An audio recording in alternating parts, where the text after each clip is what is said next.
नमस्कार, आप देख रहे हैं पंजाब केसरी टीवी और पंजाब केसरी टीवी में हमेशा हम हर बार अपने व्यूअर्स के लिए कोई ना कोई बीमारी के लिए उनको अवेयर करते हैं, जागरूक करते हैं कैसे इन बीमारियों का ट्रीटमेंट किया जाता है। आज इसी कड़ी में हम जनरल सर्जरी के पीजीआई के डॉक्टरों से बातचीत करेंगे। पीजीआई में कोलोरेक्टल डिजीज़ को लेकर सीएमई हो रही है। पूरे अगर डॉक्टरों की बात करें सीएमई में हिस्सा ले रहे हैं डॉक्टर लीलेश्वर कमान हमारे साथ हैं, जनरल सर्जरी के HOD.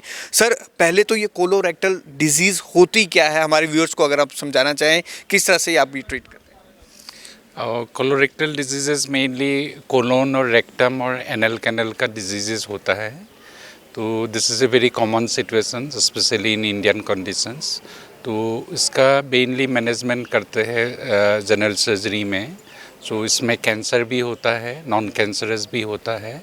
Non cancerous is also a very common situations होता है, और बाकी कैंसर तो है ही है। उसके लिए हम एक दिन का सीएमई ये ऑर्गेनाइज़ किया हुआ है। It is organised by the department of general surgery and the organising secretary is doctor Yashwant है और डॉक्टर संतोष है, डॉक्टर सतीश है। They are my colleague in the department and they are organising a 1 day CME. Sir, जैसे आपने कहा कि ये cancer होता है, लेकिन कैंसर की नौबत तो एंड में पड़ती होगी। स्टार्टिंग में पेशेंट में कौन कौन से सिम्टम्स आते हैं? तो mainly cancer different part of the colon के लिए डिफरेंट प्रेजेंटेशंस होता है, but one of the most common presentations of colorectal cancer will be bleeding होता है, जैसे पररेक्टल ब्लीडिंग होता है हमारा। तो that is one of the ominous sign. तो मोस्टली लोग जब ब्लीडिंग होता है लोग सोचते हैं कि ये डिसीज़ बिकॉज ऑफ हेमोरॉइड्स। तो इसके लिए उसको अगर ऐसे ब्लीडिंग होता है, स्पेशली जैसे मिडिल एजेड मैन अबव 40 और 50 years, they have to be more careful. तो उसको एक प्रॉपर चेकअप होना चाहिए, प्रॉपर सर्जन के पास या डॉक्टर के पास जाना चाहिए, उसको इग्नोर नहीं करना चाहिए basically. Then other symptoms are also there, like the bowel जो भी है हमारा, मतलब बाउल हैबिट में चेंजेस आ सकता है, भूख वगैरह कम लगना होता है या वज़न कम हो रहा है। And all those situation you have to be more careful. Doctor Yashwant भी हमारे साथ हैं। सर, जनरल सर्जरी में अमूमन बहुत पेशेंट आते होंगे, तो कैसे ये प्रॉब्लम इंक्रीज़ होती है जो कैंसर तक पहुंचती है? अभी आज ज़्यादातर हम लोग देख रहे हैं कि आजकल जो युवा पीढ़ी है वो भी कैंसर के साथ आ रहे हैं।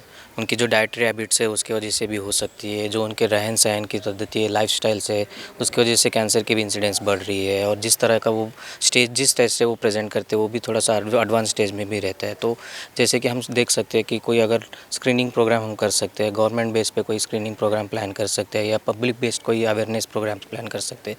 तो जिस चीज़ से हम अर्ली स्टेज में अगर इवेंट कैंसर होता है तो उसके लिए हम ट्रीट करने के लिए जो भी सुविधा होते हैं, जो भी medical oncology treatment, surgical treatment, जो भी फॉलोअप है, वो सारा थोड़ा सा पेशेंट का ओवरऑल जो रिजल्ट्स रहते हैं उसमें थोड़ा सा सुधार रहता है।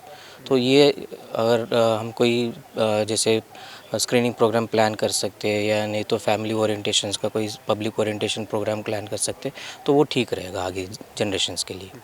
जैसे डॉक्टर यशवंत आप कह रहे थे कि खान पान तो अमूमन अगर हम अभी करें बात, तो हमने वेस्टर्न कल्चर को अपना लिया। जो हमारी पहले से जो पद्धति चलती थी, टाइमली खाना वगैरह, वो सब चेंज हो गया। तो इससे कितना इफेक्ट पड़ा है, और पर्टिकुलरली हम बात करें कौन सा वो खान पान है जो सबसे ज़्यादा ख़राब करता है? जैसे हम लोग पहले रेड मीट का हो गया, हाई फैट कंटेंट हो गया, फाइबर डाइट कम हो गया हमारे उसमें, रेड मीट का मात्रा ज़्यादा हो गया उसमें, जैसे सॉल्ट का हो गया, जैसे लाइफस्टाइल हो गई कि ज़्यादातर हम टेबल बेस्ड जॉब्स करते हैं, सेडेंट्री लाइफस्टाइल होता है जिसकी वजह से फिजिकल एक्टिविटी कम हो सकती है। ये सारा बाकी स्टडीज़ भी देखा है कि जैसे कि और भी कोई मेडिसिन जो प्रिवेंट कर सकते हैं वो भी ऑनगोइंग रिसर्च है जिसकी वजह से हो सकता है।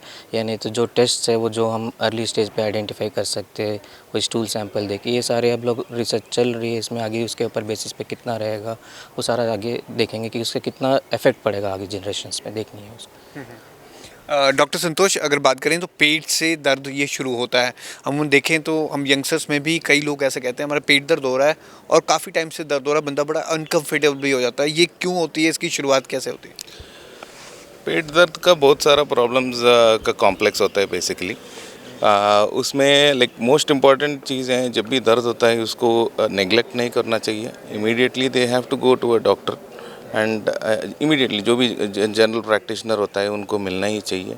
And they have to go further evaluation, test वगैरह करवा के उसके हिसाब से whatever the disease it is, it has to be treated early. जब भी अर्ली ट्रीटमेंट होता है आउटकम भी अच्छा रहता है। सो ये अवेयरनेस होना बहुत इम्पोर्टेंट है, सो दैट जब भी प्रॉब्लम होता है उसको नेग्लेक्ट ना करें और इमीडिएटली अपना डॉक्टर को कंसल्ट करें एंड नेसेसरी ट्रीटमेंट सही टाइम पे शुरू करेंगे तो बेहतर आउटकम्स रहेंगे। पेट दर्द का अमूमन वैसे कारण क्या है और उस पेशेंट को कौन से डिपार्टमेंट के पास जाना चाहिए? जनरल सर्जरी पे ही आना चाहिए डायरेक्ट कि पहले मेडिसिन डिपार्टमेंट में जाके ट्रीटमेंट कराना चाहिए, और कौन कौन से टेस्ट करवाने चाहिए? आपको इमीडिएटली डिस्पोजल पे जो भी डॉक्टर है उनको पहले इवैल्यूएट करना चाहिए, क्योंकि पेट दर्द के लिए मेडिकल कॉजेज़ भी रहेंगे, सर्जिकल कॉजेज़ भी रहेंगे। अगर अपना अपना कॉजेज़ लाइक जो भी फिजिशियन के पास जाएंगे तो दे विल इवैल्यूएट। अगर उनका सर्जिकल प्रॉब्लम लगता है तो वो अपने आप वो जनरल सर्जन के पास भेजेंगे। आजकल का दिन में people are going more to super specialist, so like gastroenterologist are also people जिसके पास वो जा सकते हैं, who are more specialised in medical gastroenterology. अगर कुछ सर्जिकल प्रॉब्लम लगता है उसके हिसाब से then आगे का ट्रीटमेंट के लिए सर्जरी के पास आ सकते हैं। बट आपके पास सर्जन अवेलेबल है तब there is nothing wrong, you can always go to a surgeon first also. So yes. Doctor Satish भी हमारे साथ, उनसे पूछते हैं। सर, जब आपके पास जब कोई पेशेंट आता है अमूमन वो स्टार्टिंग में क्या बोलता है कि ये प्रॉब्लम कहाँ से स्टार्ट हुई है, क्या हुआ? ये प्रॉब्लम यूजुअली उनको बहुत साल से रहता है या बहुत महीने से रहता है, और जो प्रॉब्लम जब शुरू होता है वो मोस्टली इग्नोर कर देते हैं। इग्नोर करने के बाद बहुत जब कॉम्प्लिकेट हो जाता है पेशेंट्स को तभी हमारे पास पहुंचते हैं। तो जो लोकल प्रैक्टिशनर है उनको पहले ही वो वाला बीमारी क्या है करके आइडेंटिफाई करना है और जल्दी रेफ़र भी करना चाहिए। डॉक्टर, जैसे आपने कहा कि इग्नोर करते हैं, लोगों को किस तरह का दर्द होता है और लोग जब पहुंचते हैं तब तक बहुत एडवांस लेवल का हो जाता है? ऐसा भी हो जाता है कि लोगों को कैंसर भी होने की नौबत हो जाती है? हाँ, मोस्टली कैंसर हमेशा नहीं होता है। जो पेट का दर्द और नीचे जो लैट्रिन का रास्ते पे जो ब्लीडिंग वगैरह जो होता है, पस डिस्चार्ज वगैरह होता है, वो सब कुछ हम अर्ली नोटिफाई किया है तो अर्ली ट्रीटमेंट भी हो जाता है। अच्छा, अमूमन ये भी देखा है कि लोग डॉक्टर के पास जाने से घबराते हैं। जैसे आपने कहा कि लैट्रिन से अगर खून निकलता है किसी के तो वो बताने में ही बहुत शर्माता है और डॉक्टर के पास बहुत घबराता है। यही मेन रीज़न है कि लोग डॉक्टर के पास नहीं आते। बहुत सारा लोगों की यही प्रॉब्लम है कि डॉक्टर के बिना दिखा के दवाई दुकान से दवाई लेके खा के देखते हैं, पहले इसी से इग्नोरेंस शुरू हो जाता है। वही है प्रॉब्लम मेन। अच्छा, एक आयुर्वेदिक नुस्खे की भी बात करते हैं, फिर लोग शेयर करते हैं आयुर्वेदिक नुस्खा कुछ यूट्यूब से चल पड़ता है, तो इसमें अमूमन डॉक्टर के पास तो दिखाना ही चाहिए। उसके अलावा क्या करना चाहिए पेशेंट को अगर कोई प्रॉब्लम ऐसी हो? यूजुअली जो सोशल मीडिया में सर्कुलेट हो जाता है वो सोशल मीडिया में सर्कुलेट होने वाला चीज़ को पहले डॉक्टर से या नोन टू जो मेडिकल प्रैक्टिशनर से कंफर्म करा के वो यूज़ करना चाहिए।